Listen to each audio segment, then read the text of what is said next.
창세기 16장. 아브라함의 아내 사레는 아이를 낳지 못하였다. 그에게는 하갈이라고 하는 이집트 사람 여종이 있었다. 사레가 아브라함에게 말하였다. 주님께서 나에게 아이를 가지지 못하게 하시니 당신은 나의 여종과 동침하십시오. 하갈의 몸을 빌려서 집안의 대를 이어갈 수 있기를 바랍니다. 아브라함은 사레의 말을 따랐다. 아브라함의 아내 사레가 자기의 여종 이집트 사람 하갈을 데려다가 자기 남편 아브라함에게 아내로 준 때는 아브라함이 가나안 땅에서 살아온 지 10년이 지난 뒤이다. 아브라함이 하갈과 동침하니 하갈이 임신하였다. 하갈은 자기가 임신한 것을 알고서 자기의 여주인을 깔보았다. 사레가 아브라함에게 말하였다. 내가 받는 이 고통은 당신이 책임을 지셔야 합니다. 나의 종을 당신 품에 안겨주었더니 그 종이 자기가 임신한 것을 알고서 나를 멸시합니다. 주님께서 당신과 나 사이를 판단하여 주시면 좋겠습니다. 아브라함이 사레에게 말하였다. 여보, 당신의 종이니 당신 마음대로 할 수 있지 않소? 당신이 좋을 대로 그에게 하기 바라오. 사레가 하갈을 학대하니 하갈이 사레 앞에서 도망하였다. 주님의 천사가 사막에 있는 샘 곁에서 하갈을 만났다. 그 샘은 수르로 가는 길 옆에 있다. 천사가 물었다. 사레의 종 하갈아, 내가 어디서 와서 어디로 가는 길이냐? 하갈이 대답하였다. 나의 여주인 사레에게서 도망하여 나오는 길입니다. 주님의 천사가 그에게 말하였다. 너의 여주인에게로 돌아가서 그에게 복종하면서 살아라. 주님의 천사가 그에게 또 일렀다. 내가 너에게 많은 자손을 주겠다.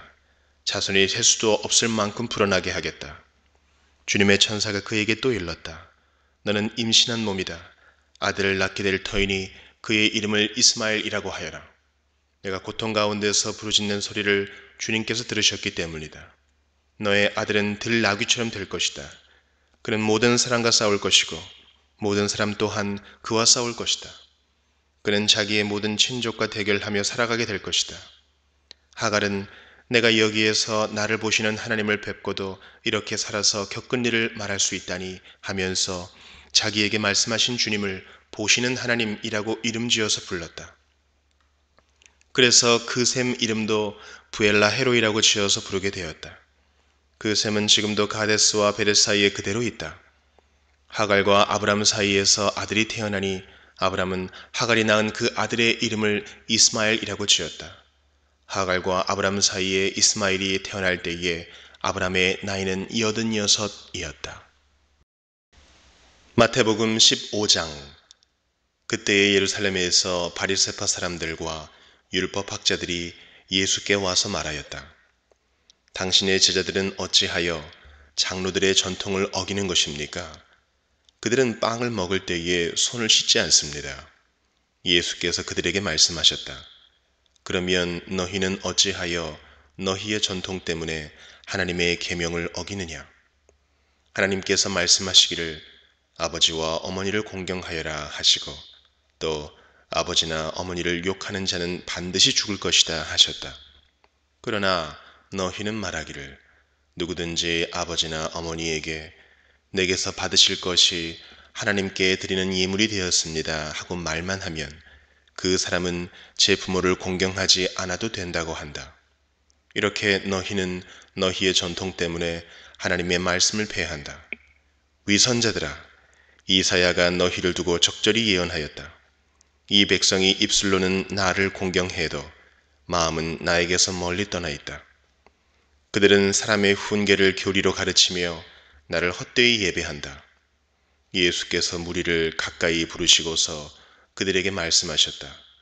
너희는 내 말을 듣고 깨달아라. 입으로 들어가는 것이 사람을 더럽히는 것이 아니라 입에서 나오는 것, 그것이 사람을 더럽힌다. 그때의 제자들이 다가와서 예수께 말하였다. 바리새파 사람들이 이 말씀을 듣고 분개하고 있다는 것을 아십니까? 예수께서 대답하셨다. 나의 하늘 아버지께서는 자기가 심지 않으신 식물은 모두 뽑아버리실 것이다.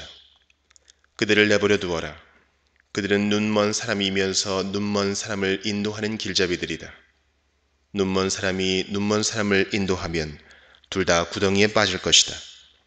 베드로가 예수께 그 비유를 우리에게 설명해 주십시오 하고 청하니 예수께서 말씀하셨다. 너희도 아직 깨닫지 못하느냐? 입으로 들어가는 것은 무엇이든지 뱃속으로 들어가서 뒤로 나가는 줄 모르느냐? 그러나 입에서 나오는 것들은 마음에서 나오는데 그것들이 사람을 더럽힌다. 마음에서 악한 생각들이 나온다. 곧 살인과 간음과 음행과 도둑질과 거짓 증언과 비방이다. 이런 것들이 사람을 더럽힌다. 그러나 손을 씻지 않고서 먹는 것은 사람을 더럽히지 않는다. 예수께서 거기에서 떠나서 두로와 시돈 지방으로 가셨다. 마침 가나안 여자 한 사람이 그 지방에서 나와서 외쳐 말하였다. 다윗의 자손이신 주님, 나를 불쌍히 여겨주십시오. 내 딸이 귀신이 들려 괴로워하고 있습니다. 그러나 예수께서는 한마디도 대답하지 않으셨다. 그때에 제 아들이 다가와서 예수께 간청하였다. 저 여자가 우리 뒤에서 외치고 있으니 그를 안심시켜서 떠나보내 주십시오. 예수께서 대답하셨다.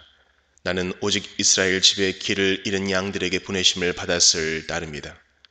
그러나 그 여자는 나와서 예수께 무릎을 꿇고 간청하였다. 주님, 나를 도와주십시오. 예수께서 대답하셨다. 자녀들의 빵을 집어서 개들에게 던져주는 것은 옳지 않다. 그 여자가 말하였다. 주님, 그렇습니다. 그러나 개들도 주인의 상에서 떨어지는 부스러기는 얻어먹습니다. 그제서야 예수께서 그 여자에게 말씀하셨다. 여자여, 참으로 내 믿음이 크다.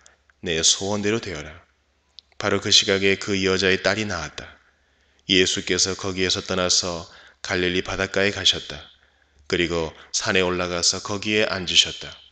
많은 무리가 걷지 못하는 사람과 지체를 잃은 사람과 눈먼 사람과 말 못하는 사람과 그 밖에 아픈 사람을 많이 데리고 예수께로 다가와서 그 발 앞에 놓았다. 그러자 예수께서는 그들을 고쳐주셨다. 그래서 무리는 말 못하는 사람이 말을 하고 지체 장애인이 성한 몸이 되고 걷지 못하는 사람이 걸어다니고 눈먼 사람이 보게 된 것을 보고 놀랐고 이스라엘의 하나님께 영광을 돌렸다. 그때 예수께서 제자들을 가까이 불러놓고 말씀하셨다. 저 무리가 나와 함께 있은 지가 벌써 사흘이나 되었는데 먹을 것이 없으니 가엾다. 그들을 굶주린 채로 돌려보내고 싶지 않다. 가다가 길에서 쓰러질지도 모른다. 제자들이 예수께 말하였다. 여기는 빈들인데 이 많은 무리를 배불리 먹일 만한 빵을 무슨 수로 구하겠습니까? 예수께서 그들에게 물으셨다. 너희에게 빵이 몇 개나 있느냐? 그들이 대답하였다. 7개가 있습니다. 그리고 작은 물고기가 몇 마리 있습니다. 예수께서 무리에게 명하여 땅에 앉게 하시고 나서 빵 7개와 물고기를 들어서 감사 기도를 드리신 다음에 떼어서 제자들에게 주시니 제자들이 무리에게 나누어 주었다. 사람들이 모두 배불리 먹었다. 그리고 나서 남은 부스러기를 주워 모으니 7광주리에 가득 찼다.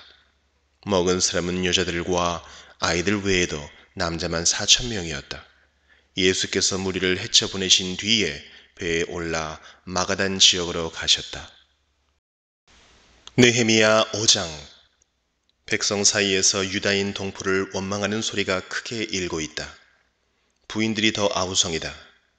더러는 이렇게 울부짖는다.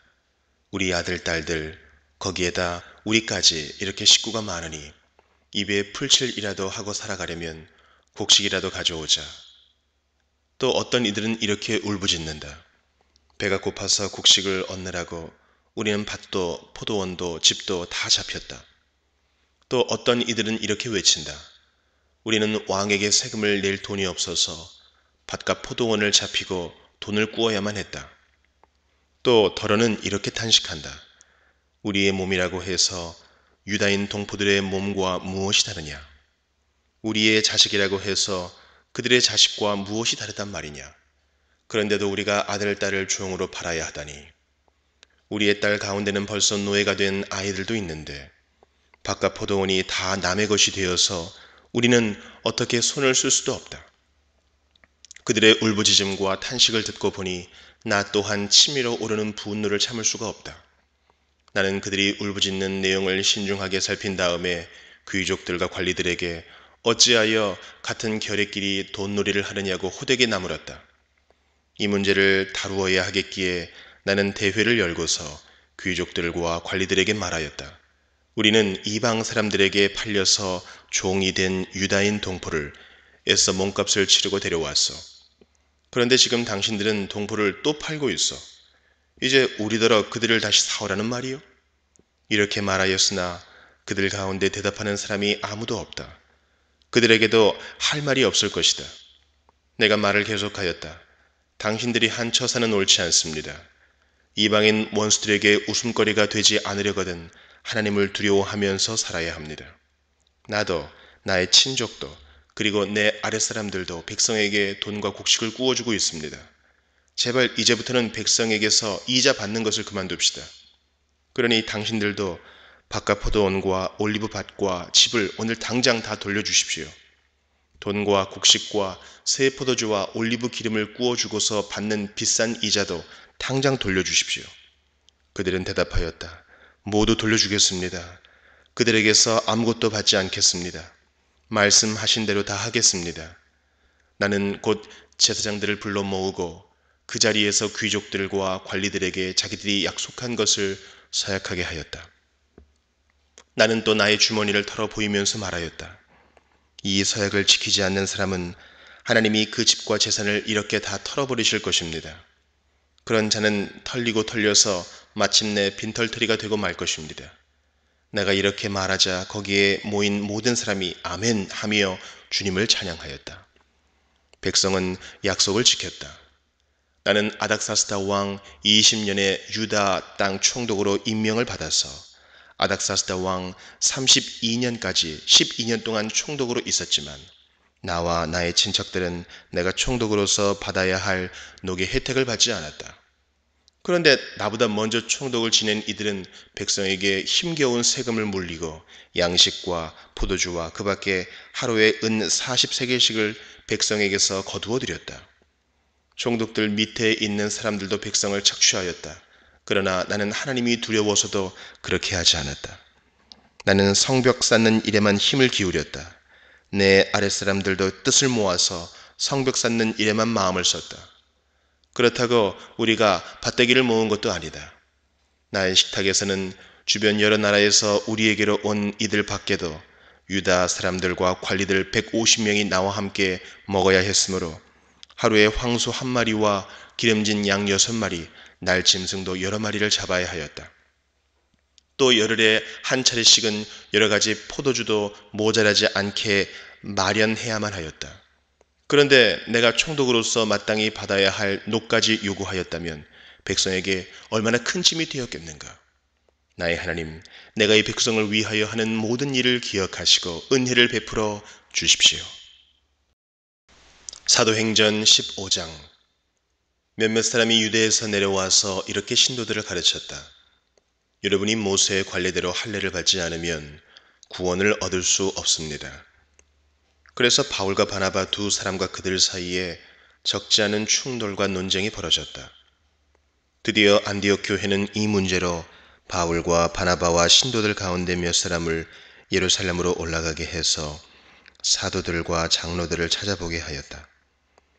그들은 교회의 전송을 받고 떠나서 베니키아와 사마리아를 거쳐가면서 이방 사람들이 회개한 일을 이야기하였다. 그리하여 그들은 그곳의 모든 신도들을 매우 기쁘게 하였다. 예루살렘에 이르러서 그들은 교회와 사도들과 장로들에게 환영을 받고 하나님께서 그들과 함께 행하신 일들을 모두 보고하였다. 그런데 바리새파에 속하였다가 신도가 된 사람 몇이 일어나서 이방 사람들에게도 할례를 행하고 모세의 율법을 지키도록 명하여야 합니다 하고 말하였다. 사도들과 장로들이 이 문제를 다루려고 모였다. 많은 논쟁을 한 뒤에 베드로가 일어나서 그들에게 말하였다. 형제 여러분, 여러분이 아시는 대로 하나님께서 일찍이 여러분 가운데서 나를 택하셔서 이방 사람들도 내가 전하는 복음의 말씀을 듣고 믿게 하셨습니다.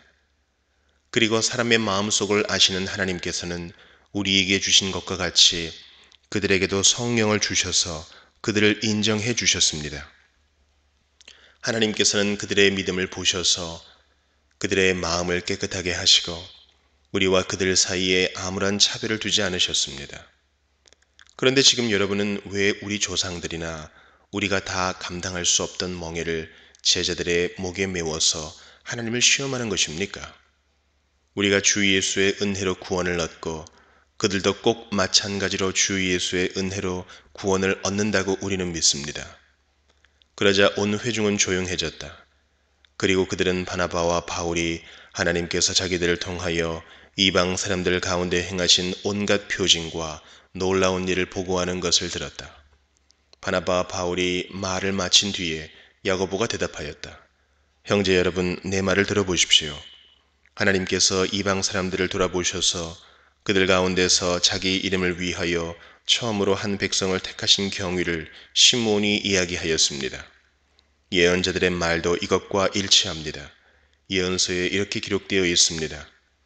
이 뒤에 내가 다시 돌아와서 무너진 다윗의 집을 다시 짓겠으니 허물어진 곳을 다시 고치고 그 집을 바로 세우겠다. 그래서 남은 사람이 나 주를 찾고 내 백성이라는 이름을 받은 모든 이방 사람이 나 주를 찾게 하겠다. 이것은 주님의 말씀이니 주님은 옛부터 이 모든 일을 알게 해 주시는 분이시다. 그러므로 내 판단으로는 하나님께로 돌아오는 이방 사람들을 괴롭히지 말고 다만 그들에게 편지를 보내서 우상에게 바친 더러운 음식과 음행과 목매어 죽인 것과 피를 멀리하라고 하는 것이 좋겠습니다. 예로부터 어느 도시에나 모세를 전하는 사람이 있어서 안식일마다 회당에서 그의 글을 읽고 있습니다. 그래서 사도들과 장로들과 온 교회가 대표들을 뽑아서 바울과 바나바와 함께 안디옥으로 보내기로 결정하였다. 그래서 대표로 뽑힌 사람은 신도들 가운데서 지도자인 바사바라고 하는 유다와 실라였다. 그들은 이 사람들 편에 아래와 같은 내용의 편지를 써 보냈다. 형제들인 우리 사도들과 장로들은 안디옥과 시리아와 길리기아의 이방 사람 교우 여러분에게 문안합니다. 그런데 우리 가운데 몇몇 사람이 여러분에게로 가서 우리가 시키지 않은 여러 가지 말로 여러분을 혼란에 빠뜨리고 여러분의 마음을 어지럽게 하였다는 소식을 들었습니다. 그래서 우리는 몇 사람을 뽑아서 사랑하는 바나바와 바울과 함께 여러분에게 보내기로 만장일치로 결정하였습니다. 바나바와 바울은 우리 주 예수 그리스도의 이름을 위해서 자기 목숨을 내놓은 사람들입니다. 또 우리가 유다와 실라를 보내니 그들이 이 일을 직접 말로 전할 것입니다. 성령과 우리는 꼭 필요한 다음 몇 가지 밖에는 더 이상 아무 무거운 짐도 여러분에게 지우지 않기로 하였습니다. 여러분은 우상에게 바친 제물과 피와 목매어 죽인 것과 음행을 멀리하여야 합니다. 여러분이 이런 것을 삼가면 여러분은 잘 행한다고 하겠습니다. 안녕히 계십시오. 그들은 전송을 받고 안디옥에 내려가서 회중을 다 모아놓고 그 편지를 전하여 주었다. 회중은 편지를 읽고 그 권면을 기쁘게 받아들였다. 유다와 실라도 예언자이므로 여러 말로 신도들을 격려하고 굳세게 하여 주었다. 그들은 거기서 얼마 동안 지낸 뒤에 신도들에게서 평안히 가라는 전송을 받고서 자기들을 보낸 사람들에게로 돌아갔다. 그러나 바울과 바나바는 안디옥에 머물러 있으면서 다른 여러 사람과 함께 주님의 말씀을 가르치고 전하였다. 며칠 뒤에 바울이 바나바에게 말하였다. 우리가 주님의 말씀을 전파한 여러 도시로 신도들을 다시 찾아가서 그들이 어떻게 지내고 있는지를 살펴봅시다. 그런데 바나바는 마가라는 요한도 데리고 가려고 하였다. 그러나 바울은 밤빌리아에서 자기들을 버리고 함께 일하러 가지 않은 그 사람을 데리고 가는 것을 좋게 여기지 않았다. 그래서 그들은 심하게 다툰 끝에 서로 갈라서고 말았다. 바나바는 마가를 데리고 배를 타고 키프로스로 떠나갔다. 그러나 바울은 실라를 택하고 신도들로부터 주님의 은혜가 함께 하기를 바라는 인사를 받고서 길을 떠났다. 그래서 시리아와 길리기아를 돌아다니며 모든 교회를 튼튼하게 하였다.